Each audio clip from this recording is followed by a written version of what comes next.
Hello, everyone.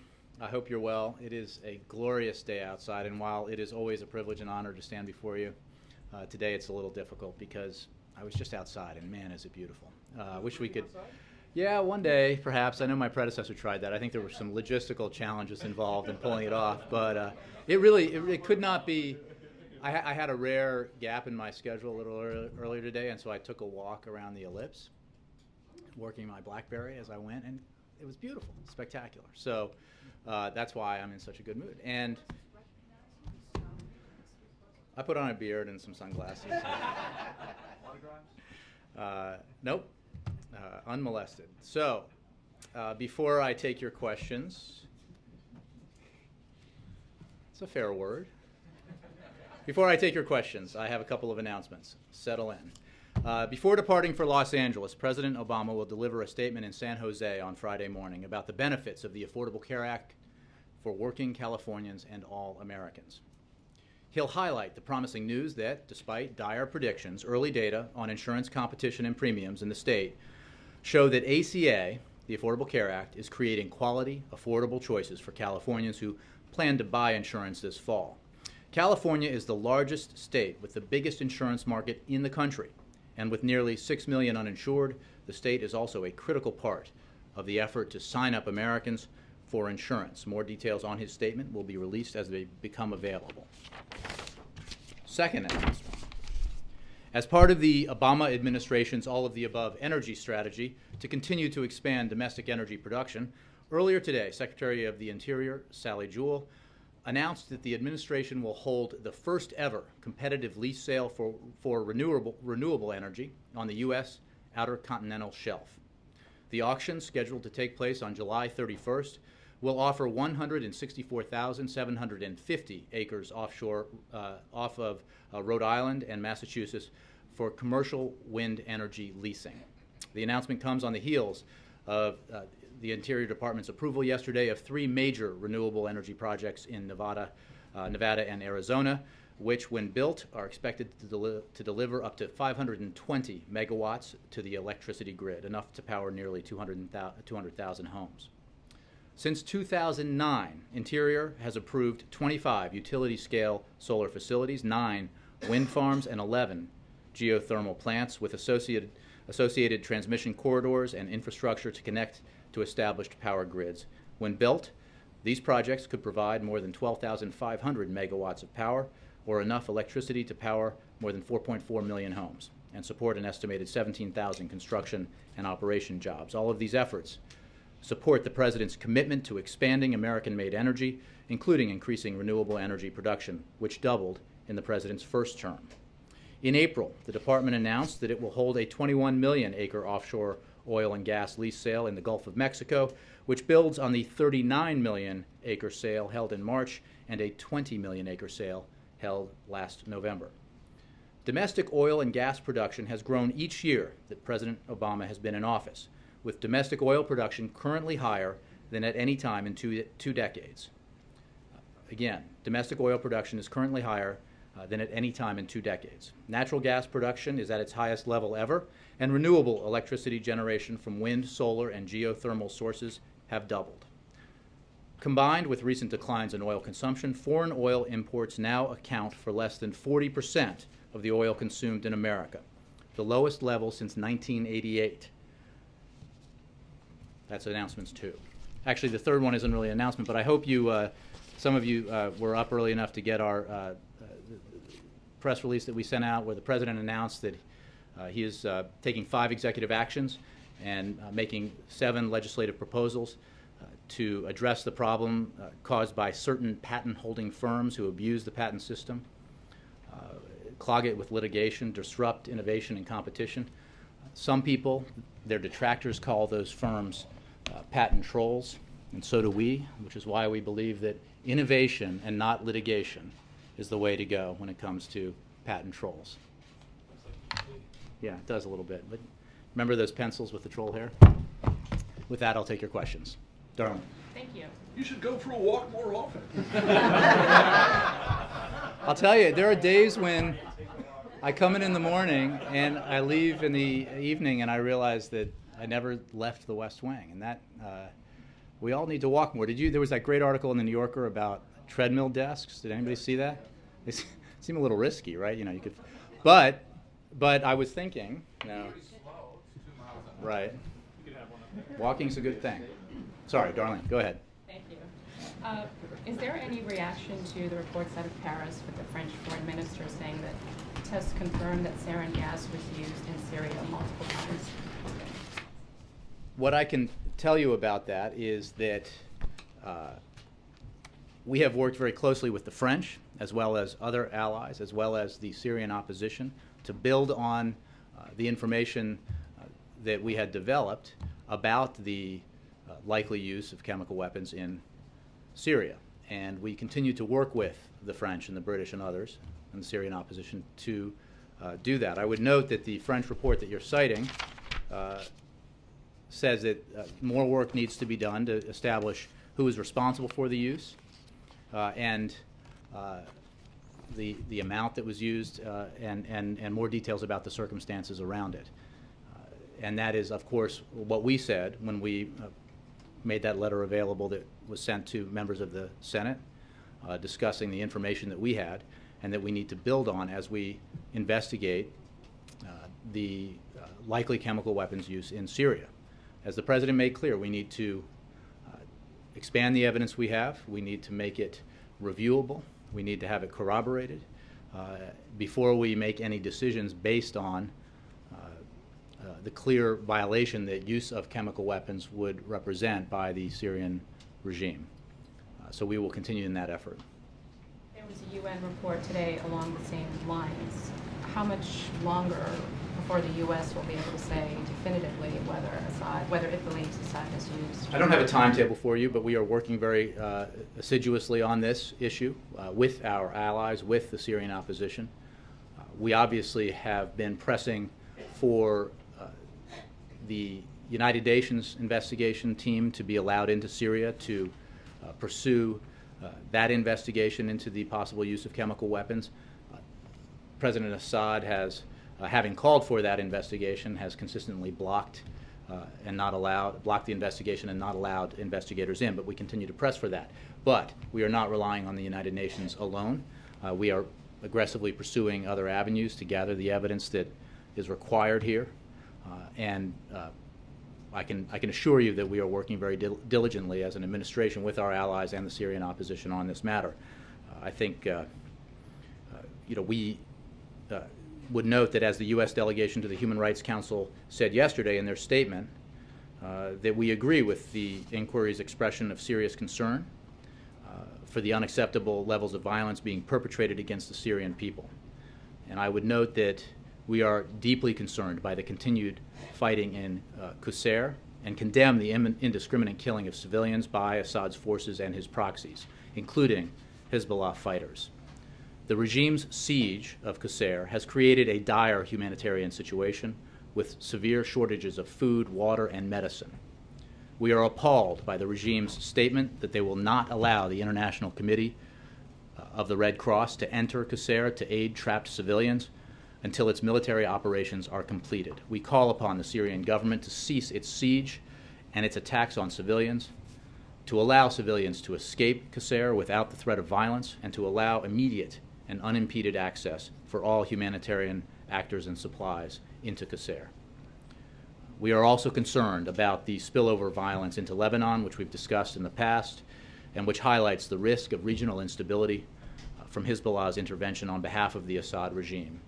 An intervention both Hassan Nasrallah and Bashar al-Assad have acknowledged publicly. Hassan Nasrallah is risking Lebanon's stability and the security of the Lebanese people in order to preserve Bashar al-Assad's rule, and we condemn in the strongest terms the active role Hezbollah has taken in the fighting on behalf of the Assad regime. We reaffirm our support for Lebanon's policy of disassociation from the conflict in Syria and urge all parties to avoid actions that will involve the Lebanese people in the conflict.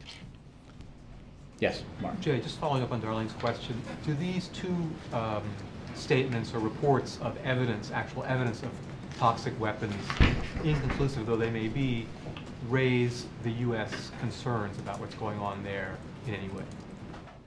I think they affirm the concerns that we've expressed. They affirm the evidence that we have already gathered and noted to the Senate and to the public, and they make clear the need to investigate further and to gather more evidence to corroborate the evidence that exists that chemical weapons have been used, to pin down when those weapons were used, by whom, what the chain of custody was, and to establish a body of information that can be presented and reviewed and upon which policy decisions can be made.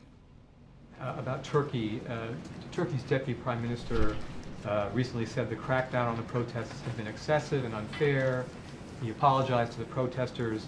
Can you say, were there discussions between the administration of the United States and Turkey in this regard, and that may have swayed these comments, which differ from those from the prime minister recently? I think it's useful to check with the State Department on conversations that may have been held between State Department officials and the Turkish government, and I don't mean to suggest that there were. I'm simply saying that, as I did I think yesterday, that I have no conversations from the White House to report, but we are obviously in regular contact with the Turkish government on a range of issues, and we have made clear our concerns about the excessive use of force that has been reported, and had called on all sides to refrain from provoking violence. And we noted, obviously, the comments by the Deputy Prime Minister. Do the more conciliatory comments suggest a lowering of the temperature in a way? Well, we hope that, as we have made clear, that the Turkish government will handle this in a way that respects the rights of free speech and assembly that are elemental to democracies. And we welcome the Deputy Prime Minister's comments apologizing for excessive force, and we continue to welcome calls for these events to be investigated. A different topic altogether, the event just down the Rose Garden on the judges, the President seemed heated when he was talking about obstacles facing judicial nominees. What did he hope to accomplish by expressing his frustration in public? Is he trying to shame Congress by making an appeal to the court of public opinion on this? The President spoke today because this is an issue that is vital to the carrying out of justice in our system of government. We need judges nominated and confirmed to our courts. And as the President made clear, his nominees have been subjected to political obstruction repeatedly. The duration from nomination to confirmation is 3 times greater in his presidency than it was in his predecessors. He also made clear that both parties have practiced the slowing down of this process in the past, but it is irrefutable that this situation has gotten out of control, that it is one that some have called a crisis, and it has to be addressed. I mean, every one of his nominees, once they overcome the obstacles, have been confirmed. These are highly qualified nominees. The case of Caitlin Halligan is unconscionable. She was an enormously qualified nominee. The President is pleased by the confirmation, the overwhelming confirmation of Sri Srinivasan. But there are still 3 vacancies on that court. And the argument being made that the workload has been reduced and therefore we should eliminate some of the seats on that court is spurious on its face. The caseload is higher now than it was in 2005 when some of the same Republican senators were arguing for the necessity of confirming President Bush's nominees to that court. There are other courts where some of the same Republican senators have urged for and voted for the confirmation of judges that have a lower caseload than the D.C. Circuit. This is politics, and it is not helpful to the carrying out of the constitutional responsibilities that the President has or that the Senate has. The President's doing his job. He is nominating qualified candidates for these judicial posts. The Senate has to do its job, which is to consider and vote yes or no on those nominees. And while the progress I noted for one seat on this court was welcome, we have a long way to go before this Senate, Republicans in this Senate, demonstrate a willingness to fulfill their constitutional responsibility in the way that they were meant to fulfill it, which is efficiently. The Constitution doesn't say advise and consent over 2 years after a nomination is put forward of a highly qualified individual. These need to be acted on quickly. Jessica. Even some liberal advocacy groups have been critical of the president for being slow to name judges, especially at the district court level. So doesn't the president share at least some responsibility for the delay in filling vacancies in the court? The president's nominees have been qualified, have been supported on a bipartisan basis from the legal community and by individuals who've served in administrations both Republican and Democratic. The facts are clear that when we have these nominations put forward, some of them are delayed for months and sometimes years, and it is unconscionable. And then we have a situation where whatever the reason was, whatever the political reason that was behind the obstruction is removed, then that nominee is suddenly confirmed overwhelmingly. So clearly there was never a problem fundamentally with the nominee and his or her qualifications. The fact is the president had a nominee, Caitlin Halligan, to this court, and she was blocked, as the president noted, for an unconscionably long period of time. And he is fulfilling his responsibility by nominating qualified individuals to these posts. And the Senate has clearly taken more than its time in considering these nominations, and it needs to act. And that's why the president nominated 3 more candidates for the D.C. Circuit Court, D.C. District Court rather, D.C. Circuit Court, and hopes that, the United States Court of Appeals for the District of Columbia, which is commonly known as the D.C. Circuit, which is how I always refer to it. But those slots have been open for years. When Sri Srinivasan was confirmed, that was to a seat that hadn't been filled since Chief Justice John Roberts left the court in 2005. So we need action. As you say, those slots have been open for years, and you said filling them is vital to carrying out our system of government. So why is he doing this now, not sooner? He has nominated candidates in the past for a variety of judicial posts, and they have, the record is clear in terms of when he nominates qualified individuals and they take 3 times as long to be considered by the Senate, that slows the whole system down. And there is no justifiable reason for it. There's the rather remarkable statements by some senators about wanting to basically court pack in reverse by what was essential that these posts be filled, that these seats be filled under a Republican president because of the workload. Now the workload is actually the same, or in many cases greater than it was then. Suddenly we can eliminate those seats because there's a Democratic president nominating highly qualified candidates, and it's nakedly political. So we need to get about the business of considering these nominees. If senators oppose them for substantive reasons, they should vote against them. That's how the process is supposed to work. John. Jay, of course the president said that use of chemical weapons in Syria is a red line, a game changer. Now with more evidence that chemical weapons were used in Syria, what is the president going to do about it? Well, as you heard the president say, John, he wants to be sure that we have collected not just the evidence that we had when we talked about this earlier and that was discussed in the letter to the senators. We need more, and we need to build on it. We need to establish chain of custody. We need to establish the incidents themselves of the use of chemical weapons, and we need to be able to have the kind of evidence that can be corroborated and reviewed if we are going to make policy decisions based on the assertion that chemical weapons were used by the Bashar al-Assad regime. And if you come to the same conclusion after gathering all that evidence that the UN has and that others have, what does the president do about it? Well, the UN report said that there are reasonable grounds to believe that chemical weapons have been used. We have already said that there are reasonable grounds to believe that the chemical weapons have been used. The French announcement today is entirely consistent with what we said a number of weeks ago, that there is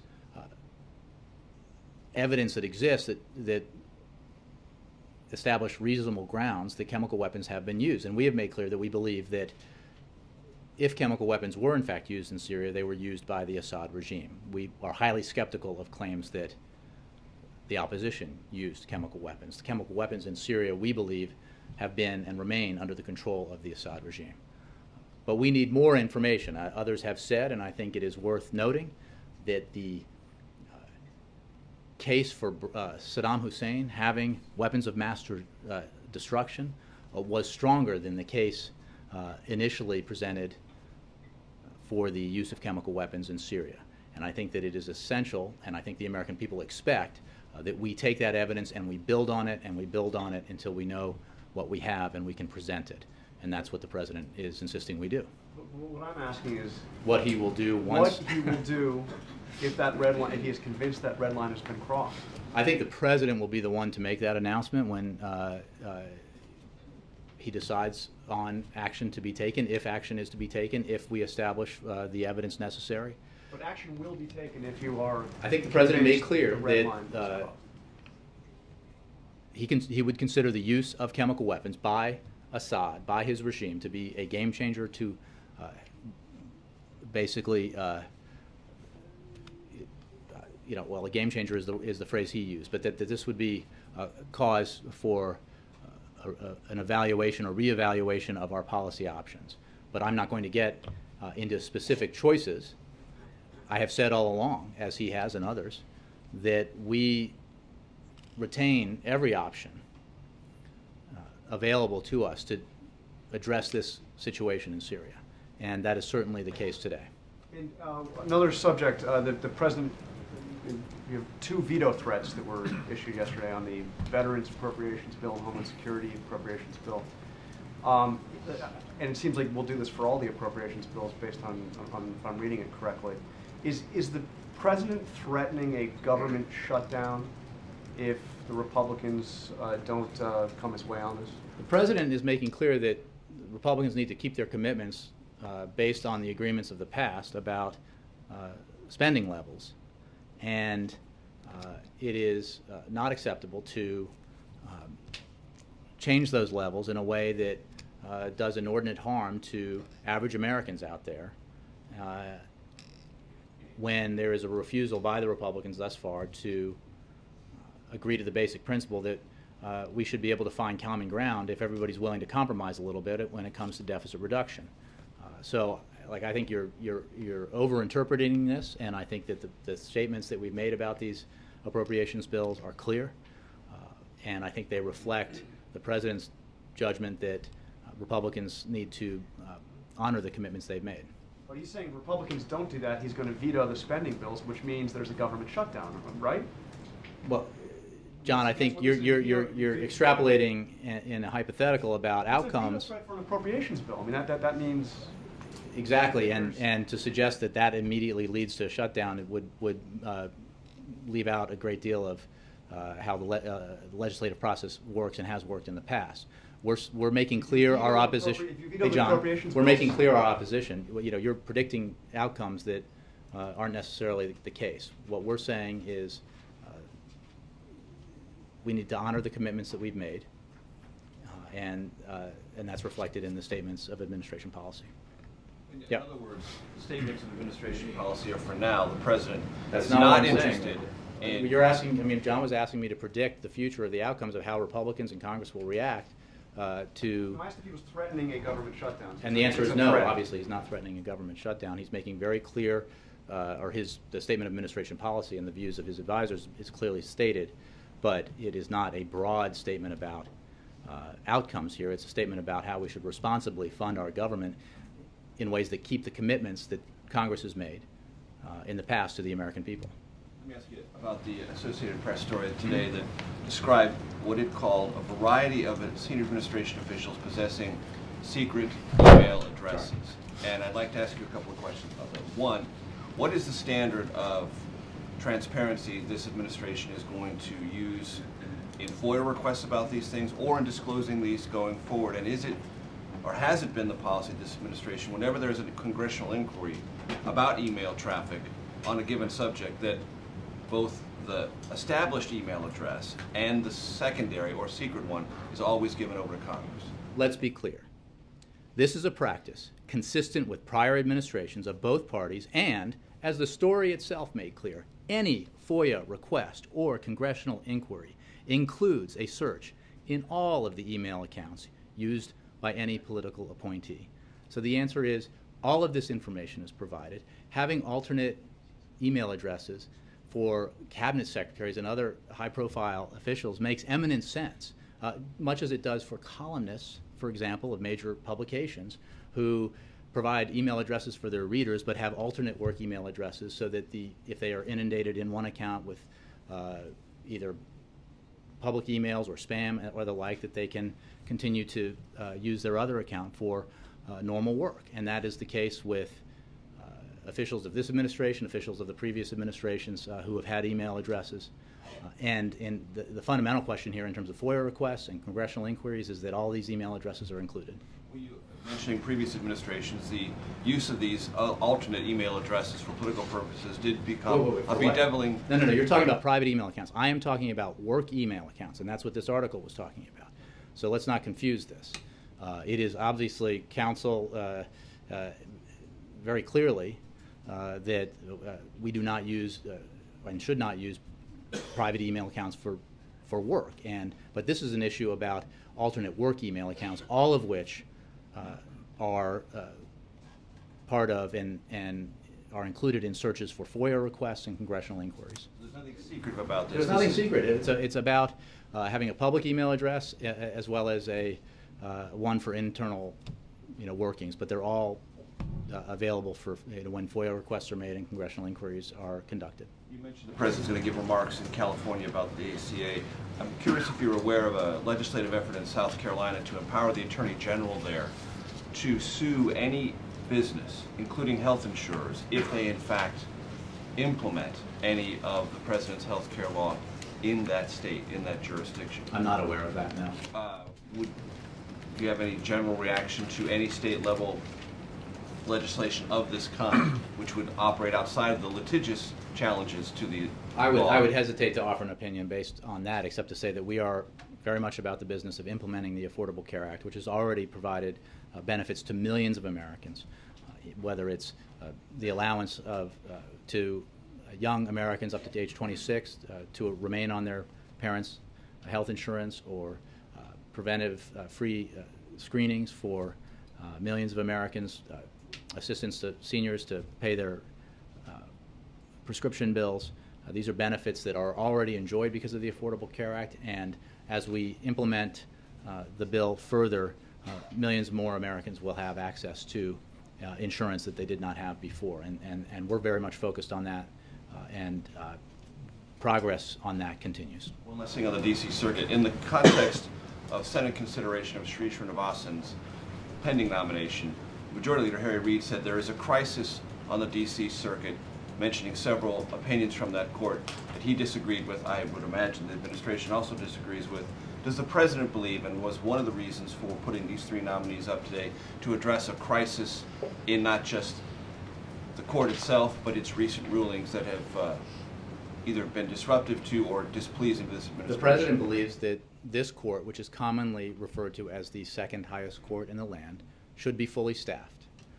And that is a view consistent with the views of the very same senators who are suggesting we eliminate seats on this court, to the views they held a few years ago when they were promoting the nominations of President Bush to this very court, at a time when the workload was not dissimilar at all. No problem with the ruling. I think that every president is accorded by the Constitution the duty and responsibility to nominate judges, and he or she is obligated to nominate qualified individuals. This president is fulfilling that duty. The Senate needs to fulfill its duty in advising and consenting to these nominations, voting yes or no, but doing so in a responsible way and in a reasonable time frame. Jay, on the email story, since this is, you suggest, a routine practice throughout the administration, are there White House officials who have multiple email accounts as well then? As you know, Ed, the White House, like Congress, which I'm sure will be part of any story you do on this, is not subject to FOIA. But the point is, well, I'm not going to get into people's individual email addresses, but I will simply say that it is, let me tell you a story. When Robert Gibbs came out here like a week before I started, and he mentioned my email address, I changed it so that I wouldn't be inundated with, and gave it all to all of you, but I wouldn't be inundated with tons of emails and spam and the like. So if that's it's actually my only email address, but it is not in the format that's traditional for the accounts here. So, but that's a very reasonable thing to do. And all I'm suggesting is that the issue here is, are these accounts, these work accounts, secret? And the answer is no, because they are subject to FOIA requests and they are subject to congressional inquiry, just like their public addresses. And so when the Associated Press says, because you make it sound very simple and that this is routine, the Associated Press says they sent a FOIA 3 months ago asking for a list of these various accounts in different departments and agencies, and they got no response. If this was kind of a routine thing, why was I would refer you to the agencies for specific FOIA requests. What I can say is that this administration has made significant strides in improving FOIA practices compared with all of our predecessors. Agencies have improved their processes for administering the FOIA, disclosed more information, invoked FOIA exemptions less frequently, and answered more requests. Agencies are also increasingly disclosing information without waiting for a specific FOIA request, and I've got a ton of data here to back up those statements. And so I think our record on FOIA compares favorably to every previous administration, and it reflects our efforts to be more transparent and to provide more information. Last question on Syria, to follow up on what was asked before. I understand the reason that has been cited many times about getting it right in terms of actually having the evidence that chemical weapons were used. But now when you have allies like France coming forward and saying they believe it was used, as more time passes, is there not a lessening behind the power of the President's words, drawing a red line last summer? If action does not back up those words, does that not send a signal around the world that he has not followed up? The President believes it's highly important to get this right, and that the American people would expect the President and Congress and military leadership and intelligence leadership to get this right. And that is what he has instructed his team to do as they work with our allies and the Syrian opposition. This is a very serious matter, and it should be dealt with in a deliberate and serious manner. Just following up on the conversation that happened in the Rose Garden earlier today, the President spent about as much time criticizing Republicans as he did lauding his own nominees that he was bringing forward today, acknowledging the past precedent that he acknowledged today that this has happened by Democrats and Republicans alike. How does the President hope that that helps move this conversation forward and doesn't just continue the same practices of the past? How does it help get more time? Because not criticizing them has worked so effectively, where they are now blocking nominees or obstructing nominees at a pace 3 times greater than under the previous administration? I think that is a rhetorical question that answers itself. And the President, the point of the event was to both announce these nominations, but specifically to take issue with the really absurd statements of opposition to filling these seats that we've seen from some Republicans. Absurd just on the facts that they are using to make their arguments, and absurd within the broader context of the kind of a slowdown that we've seen throughout President Obama's time in office. This is a constitutional duty of the President and of the Senate. Basic stuff here. Presidents nominate individuals to the bench. They are obligated to nominate qualified individuals. The nominees the President has put forward have been universally judged as highly qualified by the American Bar Association, by predecessors of Republican and Democratic administrations, by experts in the legal field across the board. And yet we have faced this obstructionism, and it is a problem, and it is a problem that needs to be fixed, and it is an opportunity for the Senate to demonstrate, Republicans in the Senate, to demonstrate that we can, even as we disagree on some matters, get about the business of fulfilling fundamental responsibilities, constitutional responsibilities. I could cite you statements by Senator Grassley and others that directly contradict what they're saying today. Statements that were made when President Bush was in office about this specific court, about the caseload of this specific court. So I think it makes clear that this is about politics, and you know, it's the kind of thing that frustrates the American people about the way Washington works. At the very least, we ought to be able to get this done, because again and again, when the hurdle is cleared and the obstacle is removed that has held up an individual nominee, that nominee is confirmed, which suggests that that nominee is qualified, and usually that nominee is confirmed overwhelmingly. So it certainly makes clear that that nominee, if he or she was qualified a year after being nominated, he or she was qualified 3 months after being nominated, or 6 months after being nominated. The president's friend, as evidenced by the game of touchdown fever last week on the Jersey Shore, Governor Chris Christie, is in the unique position of having to fill a Senate seat, being now vacated by the loss of Senator Lautenberg. I'm curious what the White House's position on this is in terms of what it thinks Governor Christie should do in terms of nominating a Democrat to follow a Democrat, or whether it can be a Republican. That is a right reserved to the governor, and obviously the governor will exercise that right, and we have no opinion on it. We look forward to working with whomever Governor Christie puts in that position. No opinion and no preference. Well, certainly not an opinion or preference to express publicly. This is something that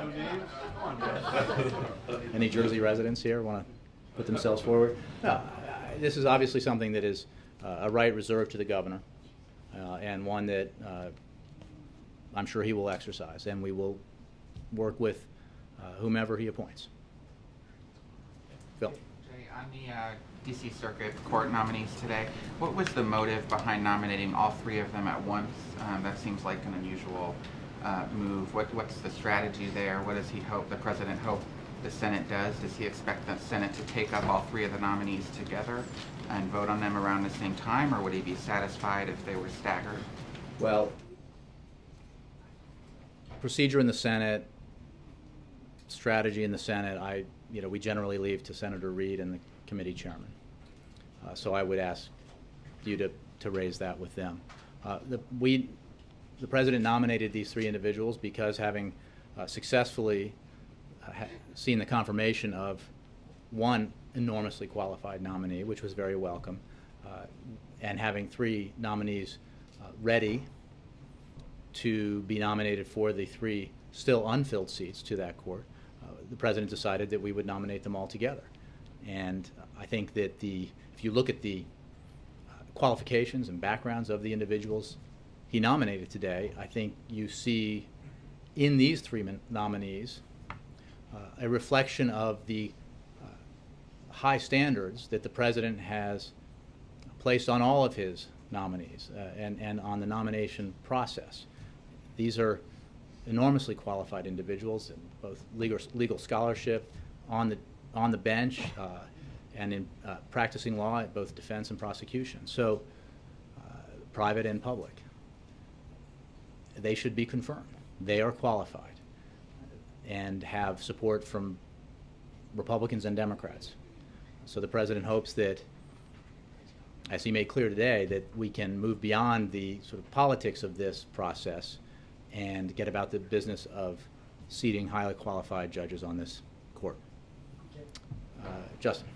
Jay, over a year ago, when it was learned the president would not sign an executive order prohibiting federal contractors from LGBT workplace discrimination, advocates were told that the White House would instead commission a study of LGBT workplace discrimination, possibly led by the Council of Economic Advisors. I wondering if you could give us any status or update on that study. I don't have any updated status on that for you. I can tell you that the president has long supported, as you know, an Inclusive Employment Non-Discrimination Act, known as ENDA, and his administration will continue to work to build support for it. And we welcomed Chairman Harkin's announcement that he will hold a vote on ENDA this year, and that remains our position. Are there any details about the study, who's leading it, when it might be released, or anything? I just don't have any details for you. And one last follow-up. You know, on this issue, people are becoming a little disheartened with the White House. What do you say to those who look at this answer from you today and are discouraged, or say, if you want an issue to go away in Washington, you commission a study? What's your I think that response the to president's record on support for LGBT rights is significant and well known. The president believes that the right approach to this problem is an inclusive piece of legislation, and that's the approach that we're taking. It was the approach that we took with repeal of Don't Ask, Don't Tell, and we continue to support this effort. We welcome Chairman Harkin's steps in the direction of holding a vote on this, and so that's the position that we think is right strategically when it comes to making this happen. Yes, ma'am. Thank you, Jay. Back to Turkey. Do you think the unrest in Turkey will affect long-term political economic relation between U.S.-Turkey, or is this just a minor bump in the road? Well, we've made clear our concern about the reports of the use of excessive force, and we welcome the comments by the Deputy Prime Minister about that apologized for that excessive force. We call on all parties to refrain from provoking violence, and we continue to make known our opinion that these events should be investigated. We have a very important relationship with Turkey. Turkey is a NATO ally. We are working with Turkey on a range of regional issues that are obviously of great importance to U.S. national security and to regional security, and we will continue to do that. Cheryl. Thanks, Jay. You addressed this a little bit yesterday, but the IRS report came out this morning on wasteful spending. Have you seen it now, and do you have any other comments on it? I have not seen it. I would refer to the comments made by the new acting commissioner of the IRS, making clear that the conference in question is an unfortunate vestige from a prior era, that the actions that have been taken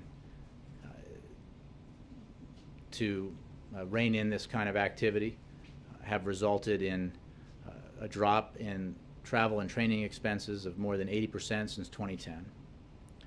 And I cited yesterday, and won't take time doing it again today, the actions the administration has taken overall to deal with this, in keeping with the president's strict mandate that we all have to be careful stewards of the taxpayer dollar, and he does not have tolerance for waste of taxpayer money, and I think that was evidence in his response to the GSA report and in response to this. All the way in the back, yeah. Senator Rubio said today that the immigration reforms lack 60 votes in the Senate. My question is, has the president been working lightly on the phone, twisting arms with Capitol Hill about it? The president has been working very hard on this matter. He has had numerous conversations with lawmakers of both parties.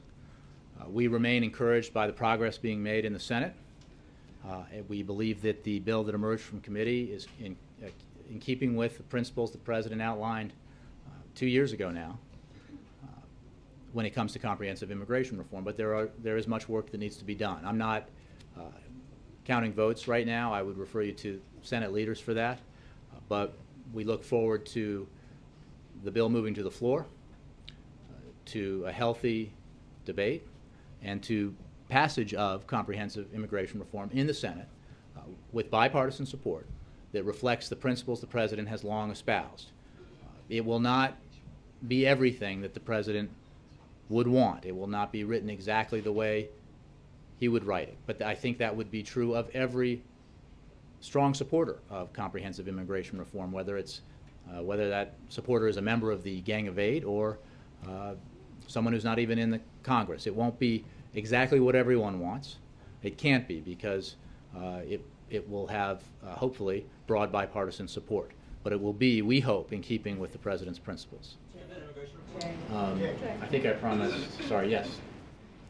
I want to press you on Syria again. So if this UN report is implicating the rebels in using chemical weapons, and you seem to be vague about how you're going to deal with the Syrian government, how are you going to hold the rebels accountable if they use chemical weapons? And on Turkey? Wait, the UN report doesn't say that. The UN report says that there are reasonable grounds to believe that chemical weapons have been used.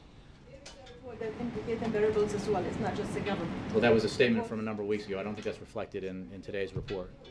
Then how are you going to hold them We do not responsible? believe it is, we are very skeptical of the suggestion that chemical weapons that we believe have been in the control of the Assad regime were used by the opposition. Obviously, we are gathering facts. We are gathering evidence rather than making assumptions. But it is fair to say that we are skeptical of suggestions that the opposition has used chemical weapons. Please, if you're concerned about what's happening in Turkey, why are you raising it on the ambassador level only and not on the level of the Secretary of State or the President? Well, I refer you to the State Department for conversations that we have with our counterparts in the Turkish government all the time. I just don't have any conversations to report to you from the White House. April? Jay, I just want to find out a little bit of TikTok on how the President comes to, and how the White House comes to nominate these three. Talk to us about the lists that are compiled for these judge nominations, these court nominations. Well, I don't have a great deal of TikTok to provide to you. When there are openings on courts, a process is in place to look at any number of potential candidates to fill these posts, and then a selection process is undertaken, and potential nominees are presented to the President for consideration, and he makes a decision about who he wants to nominate for these posts. And that it's not dissimilar from the process of administration posts that are filled through nominations. Obviously, this is a little different because of the nature of these judicial posts, but in its basic sense, it's not dissimilar. Is it similar somewhat to the Supreme Court, the way that you pull together the list for Supreme Court? Is it something along that line? Well, I personally haven't participated in one of these selection processes, but I think it's fair to say that it mirrors that to some degree. But obviously, the Supreme Court is the Supreme Court, and seats to that court do not open up that frequently. So there is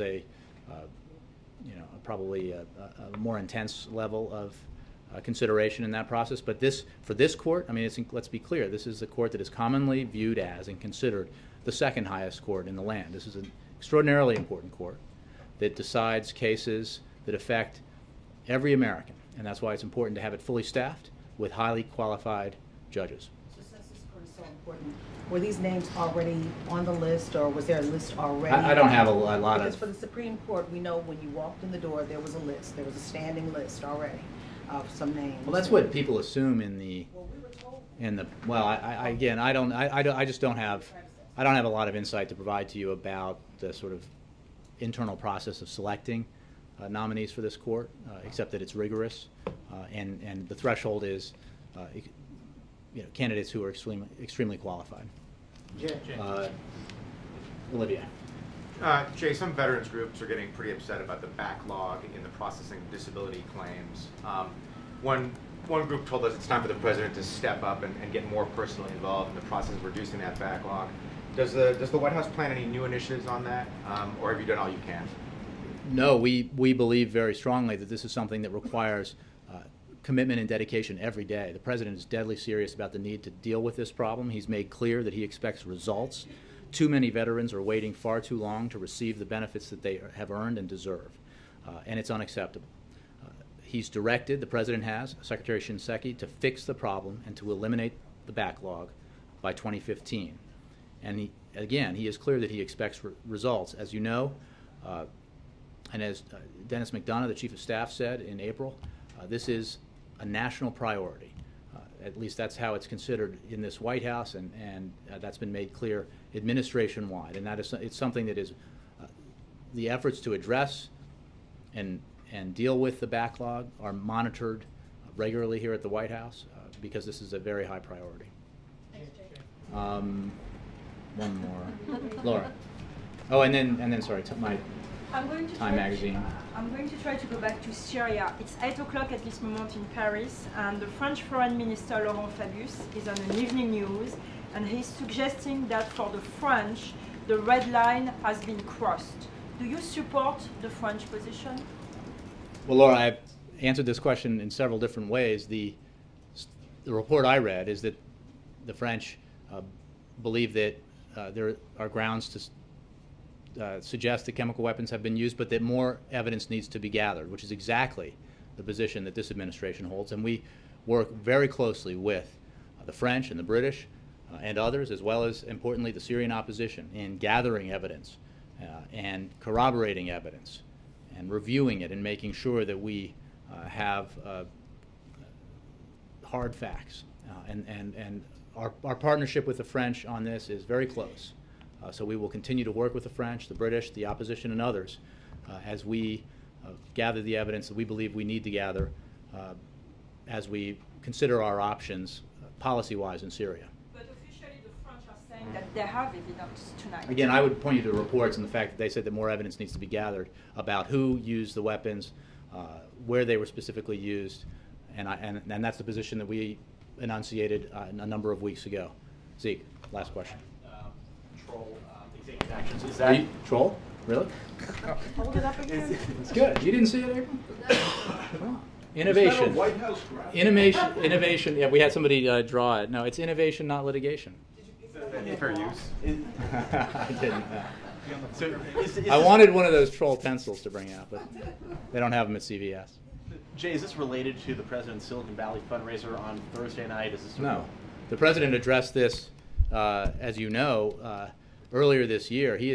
This is a big problem, and it stifles innovation, and it is something that we need to deal with because there are these firms out there that exist primarily to get licensing fees and other, by gumming up the process through litigation.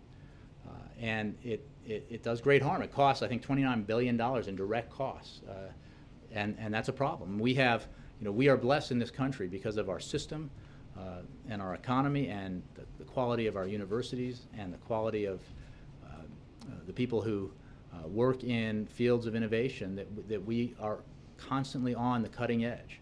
We need to stay there, and patent trolls are, through what they do, making it harder and harder to stay there. And the President announced the executive actions that he is taking and the legislative proposals that he's putting forward because we have to address this problem. It's very important to our economy. Everybody here knows that innovation in the fields of technology in particular is vital to future economic growth. And so this is, the troll is a funny way to get people's attention, but it's an extremely important economic problem. Thanks all.